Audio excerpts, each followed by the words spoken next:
ഇന്നലെ പരീക്ഷ എഴുതിയായിരുന്നോ? ഞാൻ എഴുതി. എങ്ങനെ ഉണ്ടായിരുന്നു? ഉച്ച കഴിഞ്ഞത്തെ എനിക്ക് സൂപ്പർ ആയിരുന്നു. ഓ എന്റെ ദൈവമേ, എനിക്ക് രാവിലെ ആയിരുന്നു ബുദ്ധിമുട്ട്. എന്നാലും പിന്നെ തലേദിവസം അല്ലാണ്ട് ചെറുപാലം കഴിച്ചിട്ട് കടന്നാ പോരായിരുന്നോ? അപ്പൊ നല്ലപോലെ പരീക്ഷ എഴുതാൻ പറ്റുമോ? പരീക്ഷയ്ക്കോ? പിന്നെന്താ? ഞാനോർത്ത് ബാത്റൂമിൽ പോകാൻ പാടായിരുന്നു. ഓളെ ഞാൻ പരീക്ഷയുടെ കാര്യമില്ല എന്നോട് പറഞ്ഞു. നീ മാർഗം നിന്റെ പേപ്പർ കാണിച്ച്. ഇന്നലെ മാർക്കാണോ? ആ അതെ. അയ്യോ, ഇതെങ്ങനെ ഒപ്പിച്ചടാ നീ? 75-3. ഞാൻ കോപ്പി അടിച്ചതാ.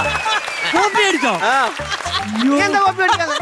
എടാ ഞാൻ കോപ്പി അടിക്കാൻ, ഞാൻ കെമിസ്ട്രിയുടെ കൊണ്ടുവരുമ്പോ അന്ന് ബയോളജിയുടെ കൊണ്ടുവരുമ്പോ അത് കണക്ക്. എന്തിനാ വെറുതെ വെട്ടിക്കളയുന്നത്? അതുകൊണ്ട് ഞാൻ കൊണ്ടുവരാത്തെ. നീ ഇത് പേപ്പർ കാണിച്ചിട്ടേ ഷൈൻ ചെയ്തോ?